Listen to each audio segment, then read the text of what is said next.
Hi guys, today we'll be taking a look at the Ifi Go Blu. In the fast moving audio space, the Go Blu is quite old. It released a year and a half back, but it surprisingly has some great features like the 5100 Qualcomm Bluetooth chip, and it uses the CS43131 DAC, which has become quite popular for dongles in the $50 to $80 range. This unit was sent to me by Ifi Audio, but all the thoughts and opinions you're about to hear are my own. As usual, it won't follow the usual format of my review. So yeah, let's start the review. So the price for the Ifi Go Blu is $199. It is a bit expensive in my opinion, but let's see how it fares. It has a 450 milliampere battery, which lasts around 8 hours depending on the load of the IEMs, the volume you are playing at, and also the codec you are using. I got around 7 hours, around 40 minutes with the Moondrop Chew 2 at around 30% volume from the 3.5mm jack. Inside the box, it comes with a pouch, the DAC, the USB cable. There is also a clip case which I like, but this is an extra purchase. So this clip case you see is mandatory in my opinion, because as it makes it very usable for me daily, but sadly it's an extra purchase. The clip case is really good, sturdy, and you can clip it on your shirt, and you can also use the mic of the Ifi Go Blu for taking calls and as such. The Go Blu differs from other dongles like the codecs Q5K and the FIO PTR series by a lot.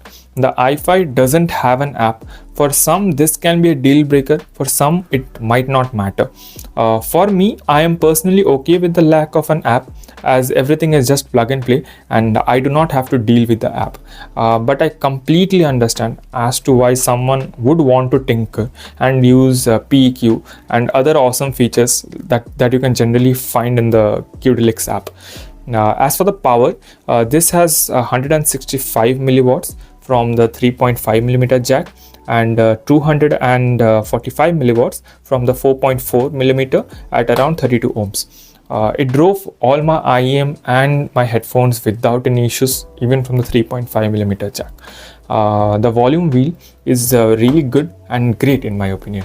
I really like the step notch it has, which has enough resistance but also increases the volume at a good linear range. This doesn't have that eye match feature which the Ifi Hip DAC 3 has. I would have liked to seen it over here, but I think so it's okay because it is generally meant for IEMs. I would have liked it as it has a very minor hiss on very sensitive IEMs. So let's say when I was testing it with the Truthia Nova or the Penon Fan 2, I could hear a slight hiss. So that's why I would have liked to seen an eye match. It is not even noticeable if there is a slight noise around you, but I still thought of mentioning it. I'm fine with something like that, but still I think that some might find issues with that. It has a X-Bass mode, which gives it a bass boost, but the bass boost here is much more subtler than the Hip DAC 3. I really like the X-Bass feature for most IEMs, as it gives me that extra dB of bass. It also has X-Bass, which gives a sense of wide soundstage. I personally quite like the feature in some IEMs, but for some it's spoiled the overall sound. So this is more of a test and find out feature for you. So there is one more feature, which is the X-Bass plus X-Bass mode, which combines both of them. Again, this works fine, but again it depends on the IEM you're using at. So for some IEM it sounds quite good, it does improve the soundstage and also gives it a bit more bass, but that little nudge in the bass region and space region could make some IEM sound a bit weird. This has Bluetooth 5.1 and it has support for the codec AAC, SBC, aptX, aptX HD, aptX Adaptive, aptX Low Latency, LDAC and LHDC. There is a latency when playing games as expected, but for watching media there was none in my opinion. If you still have latency issues, I would suggest shifting to the aptX low latency mode, barring your device supports it. So please do look out for that and see if your device supports aptX low latency. I think so that helps with the low latency if it exists. Talking about the sound, well, in a vacuum it is hard to judge a sound from a DAC, but when aiming with other DACs there is a difference in sound. They sound really nice with most IEMs, but the SimGot EA1000, the Penon Fan 2, the Select Phoenix Call, the Toothian Nova, and the 7Hz Timeless AE shines on this. They have this slight boost on the female vocals, and the overall sharp treble from the Phoenix Call and EA1000 is smoothened out quite a bit, which sounds really nice. There is also a slight tinge of sub bass boost, which makes it sound really nice overall and gives it a tad bit more bass. But that doesn't mean that the clarity of IEMs like the EA1000 or the 7Hz Timeless AE is lost. They improve on them too.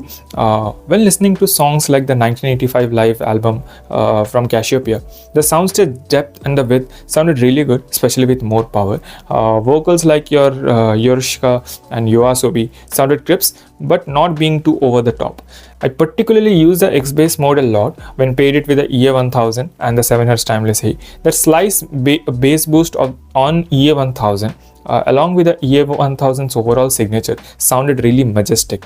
And songs like Crack Crack Crackle by Classy, I got that extra thump of the bass and it made the song well rounded and sounded really good. All this awesome sound via LDAC has been sort of wire free, and being able to take calls was really convenient too. I had no pairing issues with the Ifi Go Blu. As I said, it doesn't have any app, but if you wanted to update the firmware, there is an Android app you can download and use to upgrade the firmware and change basic features like name of the device and also the codec you want. So for example, if you want to use only the LDAC codec, you can do it via this app. I'll leave a link down below so that you can check it out. The app cannot be downloaded unless you give the serial number of the device, which is very weird in my opinion. I will show some screenshots now so you can pause and see it. The Go Blu makes a great no-fuss purchase in my opinion, and it is really awesome with the sound it produced and the way it pairs with most IEMs. But what might turn off most people is the lack of an app, and especially the lack of a detailed and a robust app like which the Qtelix 5K has. For me personally, I do not mind it because I like to plug it, play, and I do not even EQ that much. But if you're someone who want to have an app something like the Qtelix 5K, this could be a bit of an issue for you. Even the FIO BTR5 has an app, although it is not the best app out there. It has some basic bare bones feature, so it would be nice if the Ifi Go Blu had an app for people like you outside. But then again, I do understand as to why Ifi didn't go, because they wanted to keep this entire thing very simple, plug and play, and all the features baked in the device. So for someone like that, it works really well. Comparing with the FIO BTR5, I prefer the Go Blu any time of the day. Comparing with the Muse Hi-Fi M4, the Go Blu has a much warmer sound than the M4, which has a very neutral sound. If bought with the clip case, you can even clip the Go Blu, which the M4 lacks at all. Like you cannot even buy a clip case for the M4, not even as a third party or from Muse Hi-Fi themselves. Also, the mic on the M4 is very bad, unlike that of the Go Blus. It has that static noise which the Go Blu doesn't have. Physically, the M4 is a lot bigger too, but this all falls short when you see that the M4 is almost half the price of the Go Blu. So it really depends on how much you want to spend. Also, one more thing, the Muse Hi-Fi M4's 2.5 has its left and right side reversed. So if you use 2.5mm, do keep that in mind. Yeah, so I really like the Go Blu. It has been in my pocket daily now, and I use it when on the go. I do think it's a really nice device, especially for someone who likes plug and play and uses the X-Bass mode and likes that burr brown warmer sound which generally the Ifi devices have. So yeah, that was my review of the Ifi Go Blu. I hope you liked it. If you have any questions, comments, you can please comment below. And yeah, 94% of the people watching this video aren't subscribed to my channel, so I would really appreciate if you could subscribe and like my video. That really helps me out a lot. So yeah, that was my review, and I hope you have a great day. Bye.